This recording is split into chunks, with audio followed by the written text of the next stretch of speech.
Hello दोस्तों, MS world में आपका स्वागत है, जहां आपको मिलता है कॉम्पिटिटिव एग्जाम के इंपॉर्टेंट क्वेश्चंस का आसान सॉल्यूशन। आज के इस वीडियो में हम लोग सीजीपीएससी 2024 जो कि 11 फरवरी 2024 को कंडक्ट किया गया था, पेपर 2 के हिंदी के प्रश्न पत्रों का सॉल्यूशन देखेंगे। इस वीडियो में हम लोग प्रश्न पत्र में आए हुए प्रश्नों से संबंधित तथ्यों के बारे में भी जानेंगे, तो जुड़े रहिएगा अंत तक हमारे साथ इस वीडियो में। चलिए शुरू करते हैं।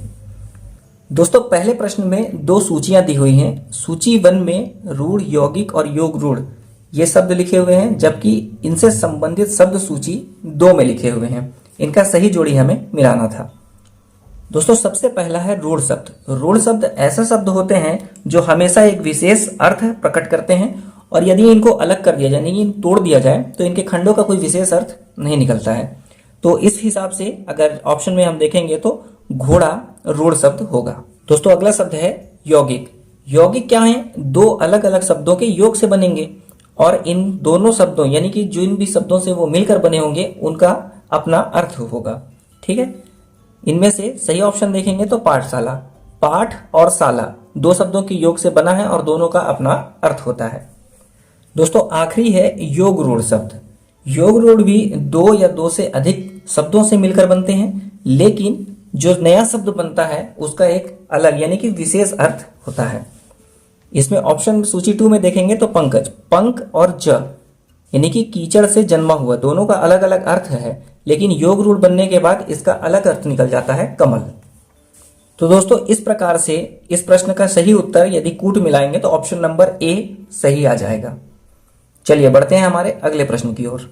दोस्तों, अगले प्रश्न में सुवक्ता शब्द का सही अर्थ ज्ञात करना था। तो ऑप्शन नंबर ए में है जिसका आचार अच्छा हो इसे कहते हैं सदाचारी।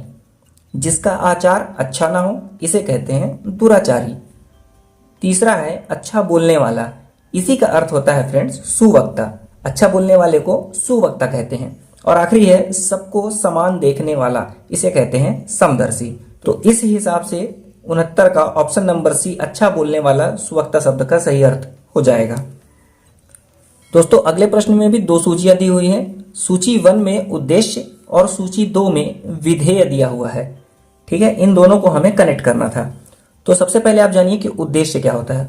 उद्देश्य किसी वाक्य में वो होता है जिसके बारे में कुछ कहा जा रहा हो। जैसे कि यहाँ देख सकते हैं मेरे पिताजी, किसके बारे में बात हो रही? पिताजी के बारे में। दूसरे में माताजी और तीसरे में अध्यापक के बारे में बात हो रही है। इसके अलावा सूची 2 में विधेय दिया हुआ है। विधेय का मतलब क्या होता है? जिसके बारे में कुछ कहा जा रहा हो। जिसके बारे में कहा जा रहा हो और इसके बारे में क्या कहा जा रहा है, इसे ही हम विधेय कहते हैं। तो क्या हो जाएगा?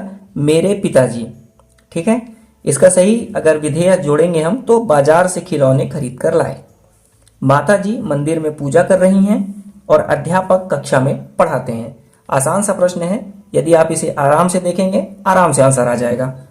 तो इसका यदि कूट मिला है फ्रेंड्स तो ऑप्शन नंबर ए इस प्रश्न का सही उत्तर हो जाएगा। चलिए बढ़ते हैं हमारे अगले प्रश्न की ओर। दोस्तों, अगले प्रश्न में 4 ऑप्शन दिए हुए हैं। इसमें से निश्चयवाचक सर्वनाम हमें ज्ञात करना था। तो सर्वनाम क्या होते हैं? ऐसे शब्द जो संज्ञा शब्द की स्थान पर आते हैं उन्हें हम सर्वनाम कहते हैं। और सर्वनाम जो है वो 6 प्रकार के होते हैं। ठीक है, पुरुषवाचक, निश्चयवाचक, अनिश्चयवाचक, संबंधवाचक, प्रश्नवाचक और निजवाचक सर्वनाम। तो दोस्तों, इसमें से ऑप्शन नंबर ए, सामने जो सुंदर मकान दिखाई दे रहा है वह मेरा है, यह निश्चयवाचक सर्वनाम का उदाहरण है।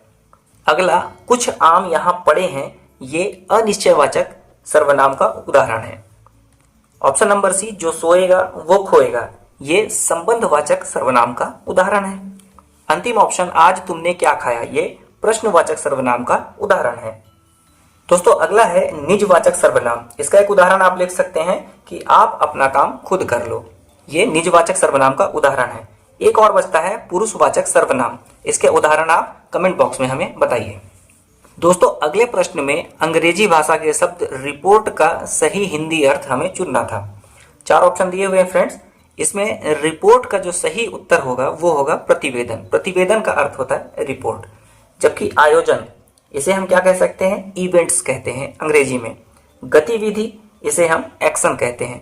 और डी यानी कि तथ्यात्मक, इसके लिए फैक्चुअल शब्द होता है।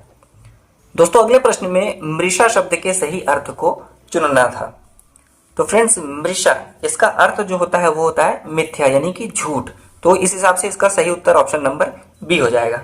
जबकि कुंजन, इसका सही अर्थ होता है हाथी। रण यानी कि युद्ध या लड़ाई। इसके अलावा भूप, इसे हम क्या कह सकते हैं, राजा। दोस्तों अगले प्रश्न में दो सूचियां दी हुई हैं।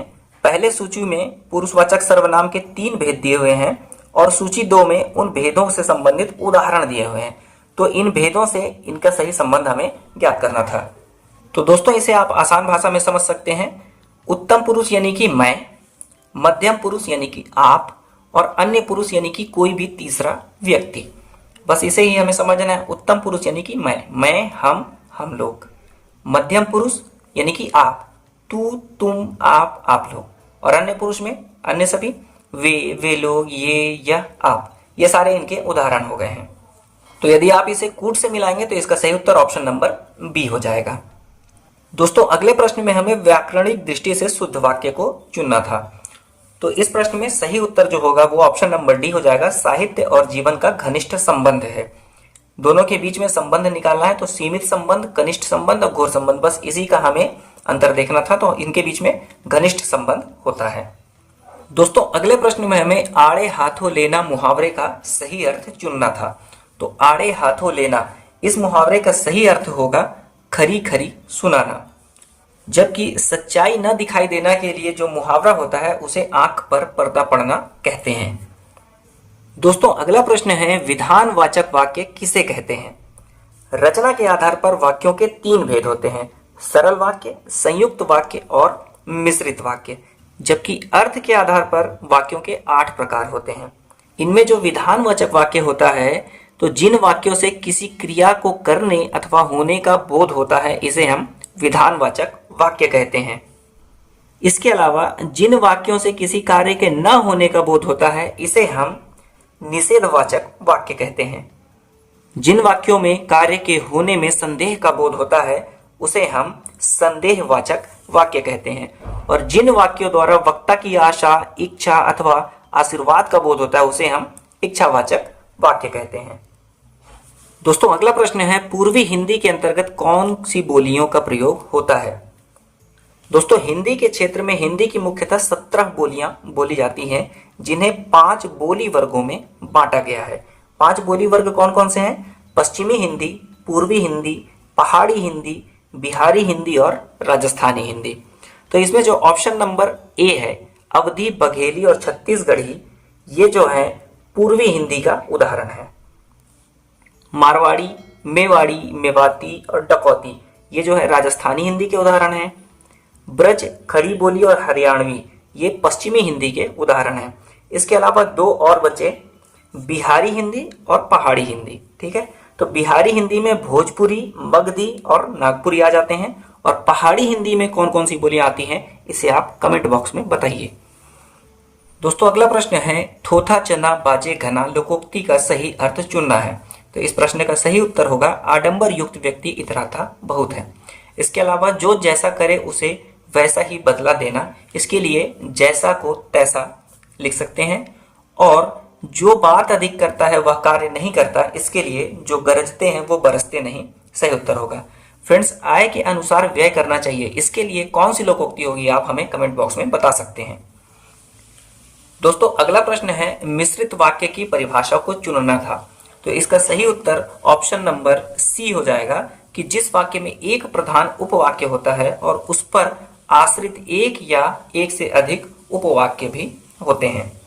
इस प्रश्न का सही उत्तर ऑप्शन नंबर सी होगा। इसके अलावा जिस वाक्य में एक ही उद्देश्य और एक ही विधेय होता है इसे हम सरल वाक्य कहते हैं। जबकि जिस वाक्य में सभी उपवाक्य समान स्तर के होते हैं यानी कि सबकी वैल्यू बराबर होती है इसे हम संयुक्त वाक्य कह सकते हैं। तो दोस्तों ये था CGPSC 2024 में आए हुए हिंदी के प्रश्नों का उत्तर। दोस्तों ये वीडियो आपको कैसा लगा हमें कमेंट बॉक्स में जरूर बताइएगा। वीडियो अच्छी लगी हो तो लाइक करके इसे ज़्यादा से ज़्यादा शेयर कीजिए। किसी भी प्रकार की क्वेरी या फीडबैक के लिए आप हमें कमेंट बॉक्स में संपर्क कर सकते हैं।